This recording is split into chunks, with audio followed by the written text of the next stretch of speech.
a su apoyo. Por esa razón, empezando, les hago nuevamente, como siempre, una invitación para unirse a la asociación, asociarse con nosotros.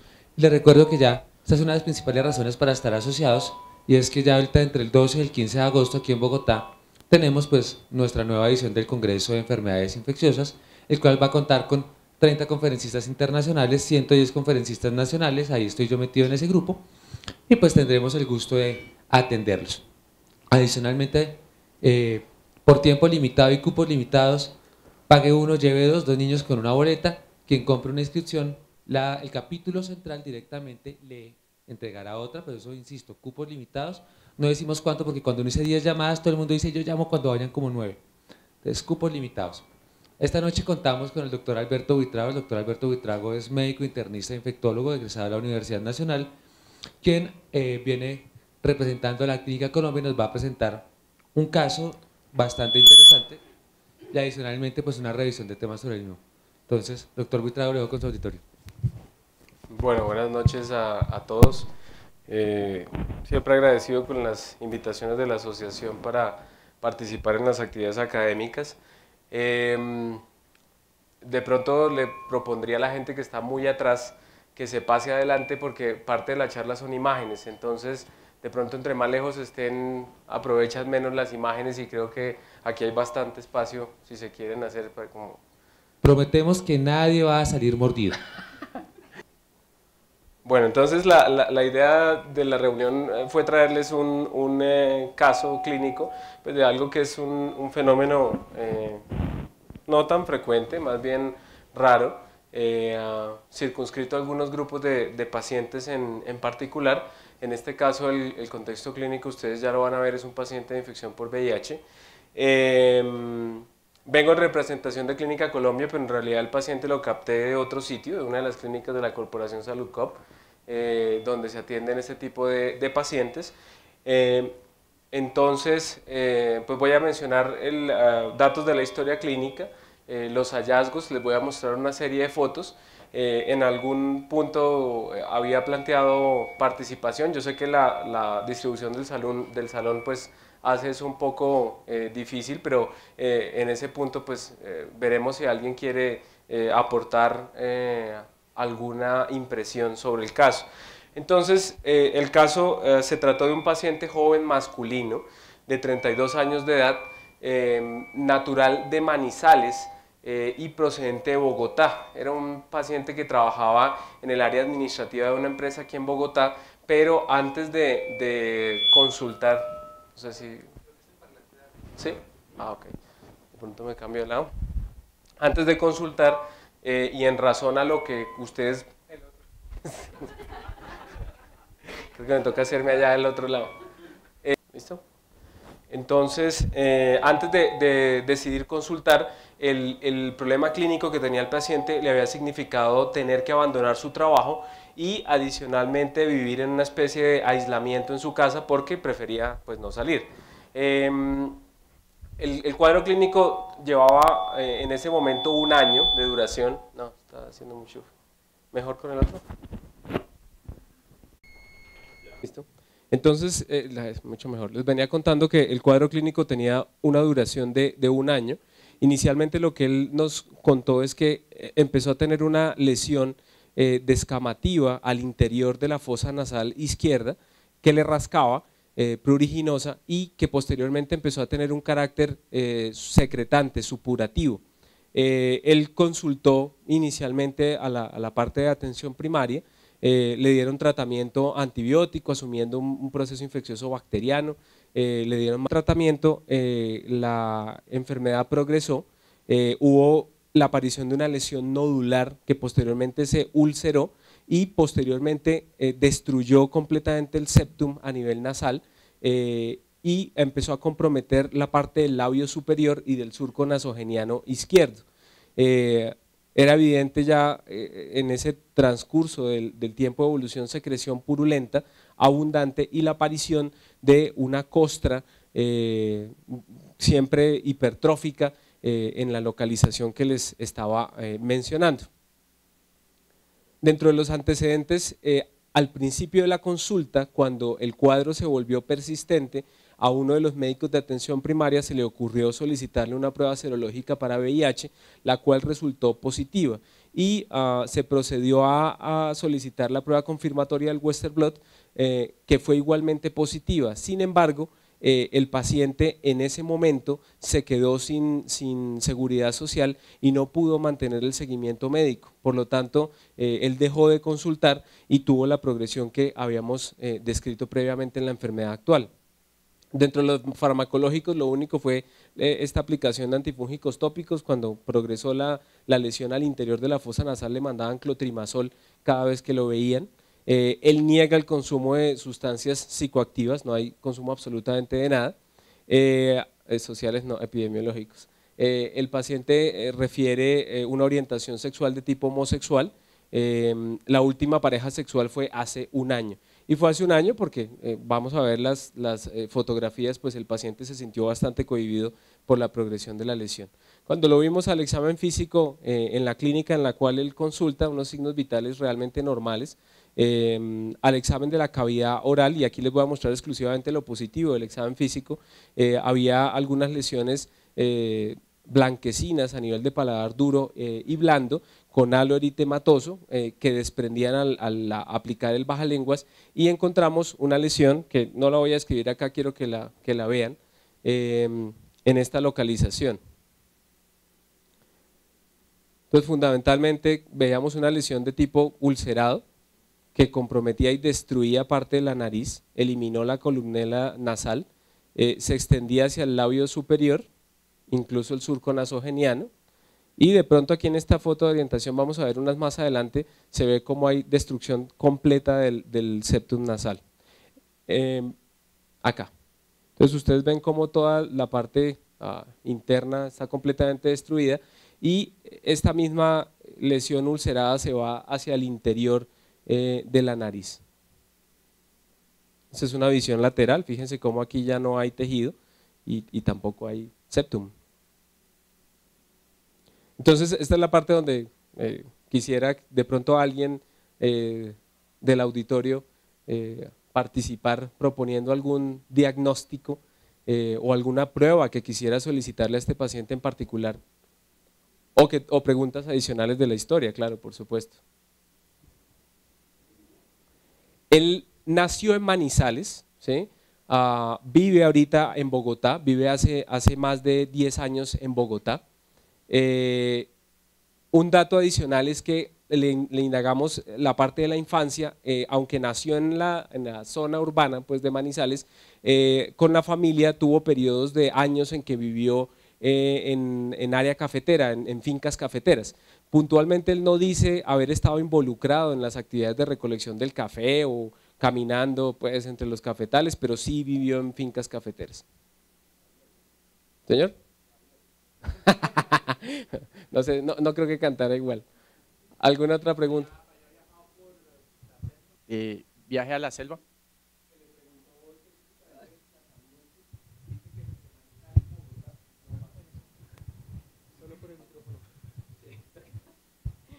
Va a hacer ejercicio el doctor Julio. Y adicionalmente indagamos lo del servicio militar, no prestó servicio militar. No prestó servicio militar. Bueno, ya vamos a avanzar en lo que fue el tratamiento empírico que nosotros propusimos, pero no sé si alguien más quiere proponer un diagnóstico entonces o quiere… Digamos una cosa, al muchacho mucho antes se le había hecho muestra rápida o tamizaje para VIH, como actualmente se está haciendo. Realmente lo que mencionaba al principio, el paciente ya tenía claro su diagnóstico.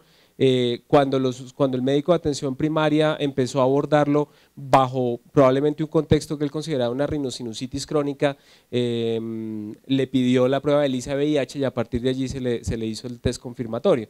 Entonces nosotros ya teníamos la historia, ya incluso el paciente tenía el registro escrito de sus pruebas positivas para la infección por VIH, por eso digamos que el contexto de la utilización de la prueba rápida no lo vimos. ¿Las lesiones dolían? No. El diagnóstico diferencial es un síndrome de línea media, un síndrome granulomatoso de línea media con una pues muy importante destrucción. ¿En cuánto tiempo evolucionó? Más o menos, un año, ok. Pues el diagnóstico diferencial más importante para un paciente con VIH con ese grado de destrucción en un año probablemente es un linfoma, pero obviamente los otros diagnósticos diferenciales, LUES, leishmaniasis, por eso la pregunta decía, ¿ha estado en zona selvática? Para pensar en una leishmaniasis con compromiso mucoso, pero la leishmaniasis puede doler. El otro es paracoccidioidomicosis, pues habiendo vivido en una zona cafetera y para tradicionalmente se ha asociado a los recolectores de café, o al menos hay unas teorías que mencionan eso, aunque Paloma no hizo paracoccidioidomicosis, gaviota sí, Paloma no. Suelen ser lesiones mucho más dolorosas y suelen estar acompañadas de adenopatías y obviamente el compromiso pulmonar, y usted pues hasta ahora no nos ha contado nada de que tenga compromiso pulmonar, y obviamente Hansen, lepra, digamos está dentro de los diagnósticos diferenciales, aunque tampoco tenemos información de que tenga compromiso en otras partes, especialmente en piel, lesiones hipo o hiperpigmentadas o a veces lepra se puede presentar con otro tipo de lesiones en pacientes con VIH o con síndromes de algunos de los síndromes que uno puede ver en Hansen pueden, digamos que hacer que no sea tan fácil el diagnóstico de Hansen eventualmente en un paciente con VIH, porque obviamente la respuesta inmunológica del paciente va a oscurecer un poquito el cuadro de diagnóstico. Definitivamente lo que necesita es una biopsia. Bueno, listo. Entonces, estas son pruebas diagnósticas que se le practicaron en ese momento al paciente. Teníamos unos datos del perfil inmunovirológico para el mes de marzo, también para el mes de abril. Aquí qué pena, solo me enviaron los datos del porcentaje, pero realmente este era igualmente 122 por milímetro cúbico del recuento de CD4 y tuvimos un dato antes de que él saliera de hospitalización, más o menos del 6 de junio, en el cual el recuento de CD4 informado fue de 76 por milímetro cúbico. Carga viral, miren la que ustedes encuentran, 118.000 copias en abril, había tenido una incluso más alta de casi 300.000 copias para marzo del 2015. Serología fue no reactiva, teníamos una prueba de IgG para toxoplasma que era reactiva, el tamizaje o la búsqueda para virus hepatotropos que se le hizo como parte, digamos, del protocolo general al paciente fue negativo tanto para hepatitis B como para hepatitis C. Entonces, pues bueno, ya he hecho la parte participativa y de diagnósticos que planteamos cuando lo vimos, ¿sí? Pues lo que ya se mencionó, un síndrome destructivo de línea media facial. El doctor Cortés no mencionó el histoplasma, pues nosotros lo pusimos porque digamos que también está dentro del diagnóstico diferencial. Realmente yo no he tenido la oportunidad de ver síndromes destructivos tan grandes como histoplasma, más lesiones a nivel del interior de cavidad oral y eventualmente a nivel de nariz, pero realmente circunscritas a nivel de las narinas. Paracoccidioidomicosis, que ya se mencionó, mucho más cuando profundizamos al interrogatorio la procedencia del paciente y que lo puso en ese momento como un potencial portador en un escenario de infección latente por esta micosis endémica. Y obviamente leishmaniasis mucocutánea con reactivación. Yo la verdad era un poco ignorante sobre la probabilidad de leishmania con esta manifestación a nivel de la zona cafetera, pero también se da. Hay algunos casos descritos, incluso los busqué por si vigila, y hay casos de leishmaniasis mucocutánea del área cafetera. Obviamente leishmaniasis mucocutánea es como usted anota ahí, es un fenómeno de reactivación, entonces uno puede ver leishmaniasis mucosa en zonas de no leishmaniasis, simplemente porque el paciente se infectó 5, 10, 15 años atrás y después es que uno ve la lesión, entonces pues eventualmente puede estar reportado, pero digamos que no hay una exposición en zonas geográficas donde se ven las especies de leishmania asociadas con leishmaniasis mucocutánea en Colombia. Cosas raras que se pueden agregar entre los diagnósticos, colocaría también la botriomicosis, pero es bastante raro, es una infección bacteriana con una reacción granulomatosa y destructora de tejido que se ha visto asociado a muchas bacterias, sobre todo a Staphylococcus aureus. Sería el único que yo agregaría, pero sería así como de los inusuales, teniendo en cuenta que esto de entrada ya es inusual.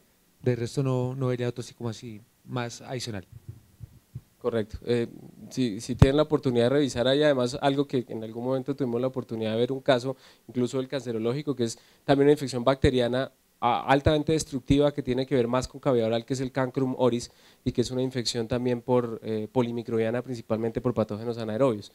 ¿Qué otros diferenciables planteamos? Que ya lo dice también el doctor Cortés. Obviamente la progresión era como muy indolente, ¿sí? y realmente le reinterrogamos si había síntomas sistémicos en relación a respuesta inflamatoria, es decir, fiebre, si había una pérdida de peso importante, aparición de adenopatías que obviamente el examen físico no estaban referenciadas, lesiones en otros sitios de la piel o obviamente el antecedente de haber tenido para este diagnóstico en particular leishmaniasis cutánea, ¿sí? Dado que la leishmaniasis mucocutánea suele ser el fenómeno de reactivación que sucede mucho tiempo después de haber tenido la leishmaniasis en su presentación en piel solamente. El diagnóstico de la infección por el VIH en estadio 3, ya les comentamos la estadificación inmunovirológica que tenía el paciente y la candidiasis orofaringe. Para esta institución en particular tenemos un problema digamos que de la agilidad con que obtenemos ciertos estudios diagnósticos, incluidos histopatología, incluidas pruebas antigénicas, serológicas. Entonces, para la mayoría de los pacientes tenemos que ganar tiempo planteando terapias empíricas a la espera de los estudios diagnósticos. Entonces, nosotros empezamos tratamiento con anfotericina B desoxicolato, que era lo que teníamos disponible, dosis de 0.7 miligramos por kilo día y trimetoprim sulfa a una dosis plena. ¿Pensando en qué? En anfotericina, pensando en el tratamiento tanto de la impresión de la infección fúngica invasora con el histoplasma principalmente y pensando en leishmania y adicionalmente el trimetoprim sulfa dirigido a la posibilidad de paracoccidioidomicosis. Le pedimos estudios complementarios, se le pidió tomarse una antigenuria para histo, TAC de tórax, de cara y de senos paranasales y se solicitó valoración por dermatología para la realización de la biopsia. Estos son los resultados de las imágenes, les quedo debiendo las fotos porque en realidad no las recibimos digamos que en el formato electrónico, sino directamente en las imágenes y muy pequeñas como para haber tenido una buena resolución de la foto, pero los resultados fueron estos. El TAC de cara mostró inflamación severa y perforación de los tercios medio, distal del tabique nasal y cornete anterior. El TAC de senos paranasales informó cambios inflamatorios crónicos de antros maxilares, celdillas etmoidales y seno esfenoidal, y algo que ya también se preguntó y era la posibilidad del compromiso pulmonar concomitante, que puede ser importante, por ejemplo, para el diferencial de paracoccidioidomicosis, y el TAC de tórax simple fue completamente normal, no tenía áreas de consolidación, no había nódulos, que puede ser una lesión que uno puede buscar, tampoco cavitaciones, que también pueden ser importantes a la hora de enfocar ese diagnóstico. Bueno, qué pena aquí la imagen no es tan clara, pero la traje en la copia para que me creyeran que sí era la biopsia del paciente y no que me la había inventado. Este es el resultado de la biopsia que nos manda el patólogo. Los cortes muestran tejido mucocutáneo con extensa úlcera y presencia de un denso infiltrado granulomatoso rico en plasmocitos y células gigantes multinucleadas de tipo reacción a cuerpo extraño. La coloración de Grocott es negativa para hongos, la coloración de CTN es negativo para bacilos ácido alcohol resistentes. A pesar de no verse claramente, dice aquí, trofosoditos de leishmania, el infiltrado es altamente sugestivo de esta entidad. Por tal razón recomiendo realizar inmunofluorescencia indirecta en suero para leishmania. Obviamente fue una consideración que digamos que la planteamos en cuanto a el rendimiento diagnóstico probable que tendríamos de esa prueba en un paciente, de las características inmunológicas que tenemos en un estadio 3 VIH, y finalmente no se le solicitó. Realmente nosotros nos quedamos con el diagnóstico de que era una leishmaniasis mucocutánea. Les voy a mostrar la foto más o menos hacia la mitad del tratamiento. Este paciente recibió 28 días de anfotericina B, afortunadamente sin compromiso de la función renal y únicamente con una hipocalemia muy leve que mejoró con la reposición. La foto del final del tratamiento es incluso mejor, o sea, ya incluso tenemos algo de epitelización hacia la línea media. El paciente durante toda la hospitalización no tuvo ninguna otra manifestación de respuesta inflamatoria sistémica, no hubo fiebre, no hubo ningún otro síntoma en algún otro sistema en particular. Y se le dio de alta posteriormente para continuar su tratamiento, para empezar el tratamiento antirretroviral a través del programa de VIH de la EPS, y adicionalmente para el seguimiento de las características de la lesión que había sido tratada. ¿Se le hizo directo, doctor Buitrago? Se le solicitó, doctor Cortés, pero como dije en la nota introductoria, pues la verdad la disponibilidad del laboratorio de nosotros allá es bastante pobre, y tuvimos un inconveniente con el frotis, le tomamos realmente el raspado, pero nunca tuvimos resultado. Aunque obviamente los patólogos sugieren ciertos tipos de patrones y encontrar tanto plasmocito en la zona periférica siempre es pues de alguna manera sugestivo de leishmaniasis. Pues los patólogos ven algunas veces lo que quieren ver. Estoy seguro que si uno le muestra esto a un patólogo que trabaja en cáncer, le va a decir, hombre, le falta inmunohistoquímica y eventualmente hubiera pensado que con la inmunohistoquímica, al menos inicialmente, hubiera quedado más contento para decir que no es un linfoma, que obviamente puede dar un patrón granulomatoso, pero obviamente con la evolución al tratamiento, pues definitivamente uno tiene que quedarse con la idea de que efectivamente era una leishmaniasis mucocutánea y que pues obviamente este paciente tiene una exposición que no es tan clara tan clara.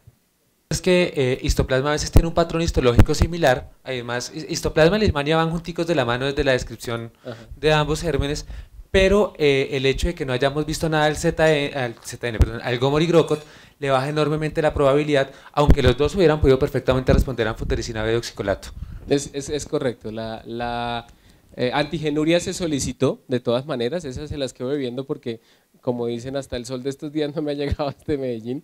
Pero está pedida y adicionalmente la biopsia se le pidió el laboratorio de patología que la procesó que ojalá fuera enviada a inmunohistoquímica para complementar esa parte diagnóstica, pero realmente con la prueba terapéutica que ustedes ven, o sea, realmente mejoró muchísimo el paciente, prácticamente resolvió la lesión que estaba sobre el labio superior. Consideramos que con el hallazgo histopatológico lo más probable era que se tratara de una leishmaniasis mucocutánea en un paciente con VIH en un estadio 3. Entonces, hasta ahí llega la presentación del caso clínico. La idea es mostrar algunos datos que pueden ser útiles en el enfoque clínico de los pacientes que se presentan con esto que llamamos un síndrome destructivo de línea media facial. Es un cuadro clínico que ha sido descrito hace ya bastante tiempo. Desde 1897 eran descritas lesiones destructivas de la línea media. En 1922 Stuart describió 10 casos que consideró de etiología desconocida o en los cuales no llegó a un diagnóstico definitivo, y Williams acuñó el término de granuloma letal de línea media, que fue un término que se utilizó por bastante tiempo y fundamentalmente hacía referencia a la progresión con alta mortalidad que tenían estos pacientes. Ya históricamente, en la medida en que hubo disponibilidad de pruebas diagnósticas mucho más finas desde el punto de vista serológico y desde el punto de vista histopatológico, se encontró que gran parte de esos cuadros clínicos podían ser atribuidos a granulomatosis de Wegener o a linfomas no Hodgkin de células T y de células natural killer. Mucha de la literatura escrita además está referenciada por otorrinolaringólogos, ni siquiera tanto por especialistas en enfermedades infecciosas. Entonces el granuloma letal de línea media, que fue como inicialmente se llamó, dijeron, bueno, aquí tenemos 4 entidades al principio, una enfermedad idiopática destructiva de línea media que aún aparece en algunos de los algoritmos diagnósticos y debe ser realmente el resultado final de haber hecho un proceso diagnóstico incluso con procesamiento de pruebas de manera repetida. Granulomatosis de Wegener, que por los internistas conocida, vasculitis, reticulosis polimórfica fue otro nombre que también se le dio a la entidad, y obviamente el linfoma nasal, que hizo parte epidemiológicamente de aquellos casos que eran finalmente confirmados. Las etiologías podemos agruparlas en 3 grandes grupos: neoplásicas, infecciosas y aquellas asociadas a vasculitis. El fenómeno histológico que ocurre es una necrosis ulcerativa de la mucosa nasal, especialmente comprometiendo el septum, finalmente con perforación y destrucción completa.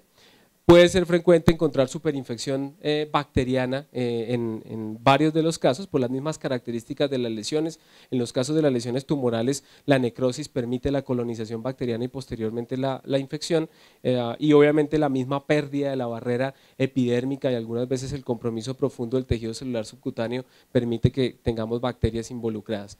Qué pena que está por lo pequeño de la letra, seguramente atrás no se ve muy bien, pero miren, todo esto es la lista de entidades que podemos relacionar con un síndrome destructivo de línea media. Entonces tenemos la parte neoplásica, donde el primer lugar siempre lo va a ocupar los linfomas, el linfoma no Hodgkin, carcinoma escamocelular, que también lo planteamos, a nivel de autoinmunes, la granulomatosis de Wegener, y algunas de las demás entidades de tipo vasculítico lo pueden causar.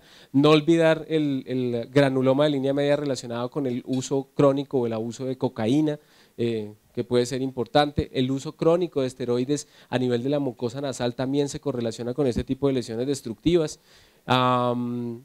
A nivel bacteriano, la sífilis, que ya se mencionó durante la discusión de los diagnósticos diferenciales, tuberculosis, la lepra, el rinoescleroma, actinomicosis también puede producir lesiones que entran dentro de este diagnóstico sindromático.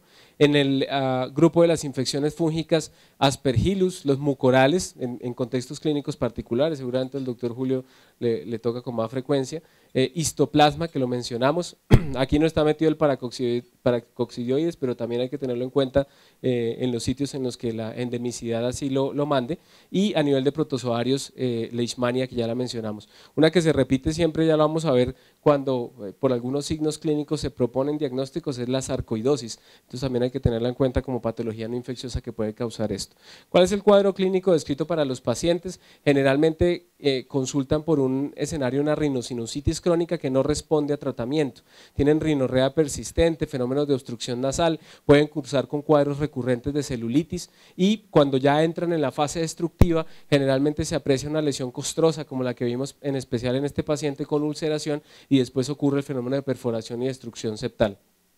Estudios diagnósticos recomendados pues son múltiples dependiendo del contexto clínico al cual uno se enfrente. En realidad, al tratarse de un paciente con infección por VIH y al tratarse el infectólogo del tratante, pues yo en realidad me sesgué a pensar en las infecciosas principalmente, pero eso no quita que uno deba solicitar aquellos estudios relacionados con otras patologías que con frecuencia aparecen. Los ANCAS para la granulomatosis de Wegener, algunos autores piden o revisan el estado serológico para virus de Epstein-Barr, especialmente bajo la consideración de linfomas, y el estudio diagnóstico que da mayor apoyo pues obviamente va a ser la biopsia. Ojalá con la realización de estudios complementarios como el inmunofenotipo, análisis genéticos cuando se determine que es patología tumoral, y para nosotros muy importante la realización de las tinciones especiales que tienen que ver con gérmenes, PAS, GIMSA, hematoxilina eosina, tinción de Gram y las tinciones para hongos como el GROCO, plata, metenamina. Este es un ejemplo, perdón la redundancia, un ejemplo de un paciente con un síndrome destructivo de línea media, también una leishmaniasis, donde además de ver la destrucción a nivel de labio superior y de la región de la narina derecha, tenía un compromiso granulomatoso y supurativo a nivel del paladar blando y que comprometía específicamente la úvula. Algunos autores, especialmente los otorrinos, han propuesto que cuando se encuentren ciertos hallazgos clínicos, pues es más probable que corresponda a ciertas etiologías. Entonces, por ejemplo, dicen que la deformidad nasal en silla de montar la han visto más relacionada con sarcoidosis, lepra, sífilis, el mismo Wegener, incluso casos de miasis han sido descritas con la deformidad nasal en silla de montar. La perforación septal con sarcoidosis, igualmente lepra, el granuloma inducido por cocaína, que creo que la mayoría lo tenemos en mente, leishmaniasis, y finalmente el granuloma idiopático, que como les mencioné antes, llega a ser un diagnóstico, una etiología clara sobre el cuadro clínico del paciente. Epistaxis, digamos diferente con rinoescleroma, obviamente esperado en la vasculitis, la rinosporidiosis también, especialmente la rinosporidiosis en los pacientes que se presentan con lesiones de tipo polipoide a nivel nasal, y tumores de tipo benigno como los hemangiomas, la rinorrea especialmente relacionada con sífilis. Y entrando ya en la parte del diagnóstico que asumimos era el que aplicaba a nuestro paciente y que por la prueba terapéutica nos funcionó muy bien, pues quisiera anotar algunas cosas ya finales sobre la leishmaniasis mucosa y el VIH. Entonces, nosotros sabemos que es un grupo de enfermedades causadas por protozoarios del género Leishmania. En general se considera que la leishmaniasis mucocutánea es el resultado de la diseminación del parásito a través de la vía hematógena o linfática, especialmente a través de macrófagos infectados. La presentación mucocutánea de la leishmaniasis se ha estudiado, obviamente porque es diferente de la que se observa en otras latitudes, y hay factores parasitarios en relación a la especie principalmente, geográficos. Vemos más en Latinoamérica la presentación de compromiso a nivel de mucosas, y del hospedero porque tradicionalmente se ha relacionado con hospederos inmunocomprometidos, la reactivación en la forma de compromiso de mucosas. En general, Leishmania brasiliensis es responsable de la gran mayoría de los casos en Latinoamérica. El nombre con el que se conoce el compromiso derivado de esta especie es Spundia, y puede presentarse hasta en el 2 a 5% de los pacientes que ya han tenido el compromiso cutáneo. Otras especies que también pueden generar el compromiso a nivel de mucosas, que se correlacionan con nuestra localización geográfica: Leishmania panamensis, Leishmania guyanensis y Leishmania amazonensis. En otras latitudes, especialmente a nivel del Mediterráneo y de Sudán, Leishmania donovani y Leishmania infantum también han sido descritas en leishmaniasis mucosa localizada. Esto ya le mencionamos, la mayoría son macrófagos infectados que llegan a localizarse en ese sitio y permiten que la infección prolifere y genere este fenómeno destructivo. La fisiopatología detrás de la destrucción ha sido también ampliamente estudiada en un fenómeno en el cual puede haber un viraje hacia una respuesta linfocitaria TH1, TH2, que es la que finalmente termina determinando si el paciente tiene una progresión rápida destructiva. Inicialmente el compromiso suele ser nasal, con paso posterior a cavidad oral y faringe, incluso laringe. Hay un autor que hizo un estudio retrospectivo multicéntrico más hablando de leishmaniasis primaria oral. Esto fue hecho en Italia y encontró que en el 57% de los casos que revisó, tuvo una casuística más o menos de 110 casos. El compromiso inicial era en la lengua y predominaban las lesiones de tipo exofítico, casi en el 70% más que las ulceradas. Lo que describen los autores con respecto a la presentación de leishmaniasis mucosa en países de Latinoamérica es más lesiones de tipo ulcerativo. Ustedes ven acá una imagen de otra úvula que muestra un aspecto completamente granulomatoso derivado de infección por leishmania. Entonces, para nosotros pues, lo importante es la leishmaniasis mucocutánea americana. Ya lo habíamos mencionado, el compromiso en mucosa suele presentarse meses o años después de que ha tenido la lesión cutánea. Esto ya lo habíamos dicho, un dato alrededor hasta del 5% de presentación cuando el paciente ya ha tenido la forma cutánea. Perdón, para la especie de Leishmania brasiliensis, y en pacientes no tratados de la forma cutánea hasta un 15% desarrollan el compromiso de mucosas. Algunos de los estudios de características clínicas mencionan que uno puede encontrar la cicatriz de la leishmaniasis previa en un 90% de los pacientes. Este es un paciente boliviano con diagnóstico de infección por VIH, en el cual se encuentra una leishmaniasis mucocutánea, que no se ve bien en la foto por la sombra, pero también un compromiso granulomatoso de todo el paladar duro y blando, y también lesiones polimórficas de diferentes características a nivel de la piel en cara. Este es un caso, por ejemplo, de esos descritos en el Mediterráneo por Leishmania infantum, donde hay un compromiso granulomatoso difuso de todo el paladar. Ya se mencionó el examen directo, no hay que olvidarlo, porque uno tiende a irse mucho por la realización de la biopsia como el principal apoyo diagnóstico, pero la sensibilidad del examen directo es buena, 85 a 90% cuando la toma es adecuada. Hay que recordar que se realizan 3 preparaciones, tanto del borde activo de la lesión como del centro ulcerado, y generalmente la tinción que utilizamos es la tinción de Giemsa, que nos permite hacer la visualización intracelular de los amastigotes. En el contexto de la infección por VIH, además hay múltiples reportes de caso con respecto a casos, a pacientes, perdón, que han tenido leishmaniasis previamente y al empezar tratamiento antirretroviral tienen reactivación de las lesiones, incluso con grados de severidad mayores, como ven ustedes en esta foto.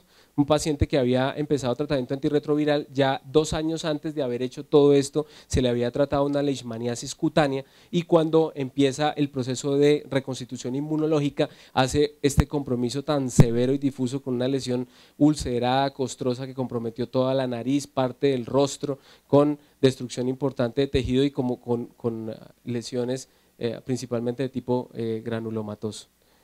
Entonces, cada vez más autores describen en las zonas endémicas para Leishmania casos como este de pacientes VIH que hacen reactivación de leishmaniasis como parte de un fenómeno de iris o de síndrome de reconstitución inmune. Algo importante sobre la histopatología, y que ya lo había dicho también aquí el doctor Julio, y es que dentro de los diagnósticos diferenciales, la lesión granulomatosa aplica para varias cosas. Parte de los hongos, por ejemplo histoplasma, por ejemplo paracoccidioides también, pueden tener reacción granulomatosa. Entonces, si realmente la sospecha clínica de la leishmaniasis aplica de manera importante, pues uno tiene que tratar de hacer la búsqueda juiciosa de mastigotes en tejido, hacer las tinciones que permiten visualizar los parásitos intracelulares, y algunos autores insisten en que si las primeras biopsias no dieron, de pronto las segundas sí la van, o las terceras, y tratar de hacer un rastreo o un muestreo multifocal que vaya en diferentes sitios y no centrarse solamente en un lado, en el borde, sino tratar de buscar a nivel de la mucosa nasal, a nivel de orofaringe y a nivel de la parte externa. Es muy importante que en estos cuadros de leishmaniasis mucocutánea, desde el punto de vista patológico, se consideran los hallazgos, dicen, oligoparasíticos, es decir, la densidad parasitaria que uno encuentra o que el patólogo puede llegar a encontrar es baja, y la mayoría de las veces es difícil realmente ver el parásito. Puede haber también fenómenos de vasculitis con y sin necrosis fibrinoide, lo que hace que el diferencial hacia la patología no infecciosa, cuando el patólogo la ve, también sea complicada. Estos son fotos de pacientes en los cuales se realizó el diagnóstico. Esta se veía mejor que las demás. Aquí lo que se ve básicamente es un infiltrado linfoplasmocitario bastante denso, y aquí abajito sí se veían a nivel intracitoplasmático todos los amastigotes de la leishmania. Este es de un caso de una leishmaniasis a nivel laringio, una biopsia. De pronto se alcanzan a ver, ahí están los amastigotes de leishmania intracitoplasmática. Entonces el abordaje clínico de estos pacientes pues debe ser juicioso, sistemático, como en todo, una historia clínica y un examen físico juicioso, que incluya además buscar otras áreas donde haya manifestaciones, por ejemplo la piel, por ejemplo el pulmón. El laboratorio que ya mencionamos, no olvidar el examen directo cuando uno integre dentro de sus diagnósticos diferenciales la leishmaniasis mucocutánea. Los estudios de TAC son muy importantes para ver la extensión de la destrucción. Cultivos, recordar el cultivo de hongos, de micobacterias, las biopsias de múltiples sitios, y digamos que eventualmente, dependiendo de la severidad del compromiso, terminan en tratamientos empíricos, como lo hicimos con este paciente, pero siempre la recomendación es seguir buscando. Entonces el enfoque diagnóstico de los pacientes con síndrome destructivo de línea media facial es amplio, con patología tanto no infecciosa como infecciosa. El contexto clínico de los pacientes es crítico para poder dirigir las pruebas diagnósticas y la terapéutica mientras vamos recibiendo los resultados, y es muy importante el apoyo del estudio histopatológico en las lesiones y las pruebas complementarias, porque como vemos, pues las posibilidades son muchas. Gracias.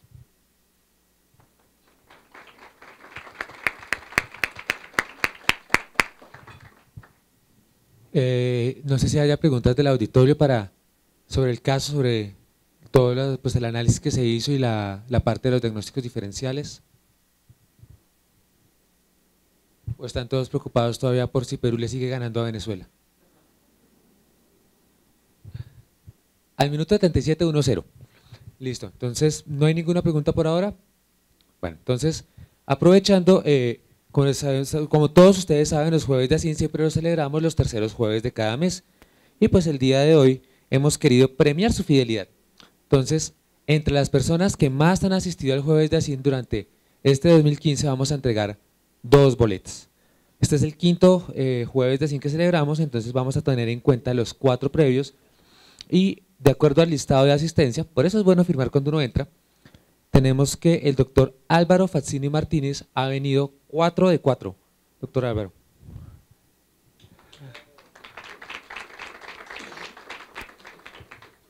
Antes de irse, hay 10 personas empatadas en el segundo lugar y hay solamente una boleta, un número del 1 al 10.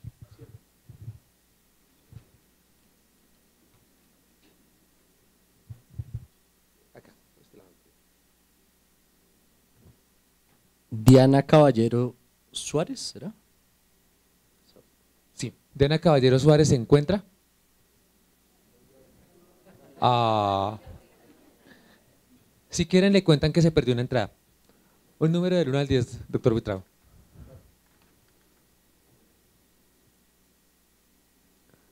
Sergio Andrés Vallejo.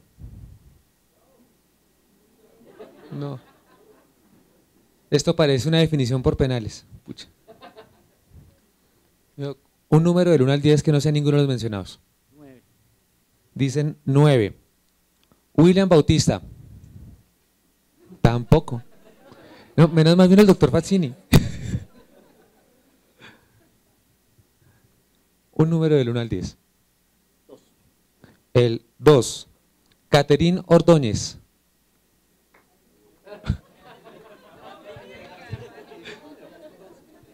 Exactamente, estoy viendo que esto está divertido, va a quedar acumulada para la siguiente. El 3. Jefferson Arango. La Copa América está haciendo estragos entre los posibles ganadores. ¿Qué tal que esto fuera el baloto, segunda parte? No, no, no, no. Un número del 1 al 10. 8. Sandra Cortés.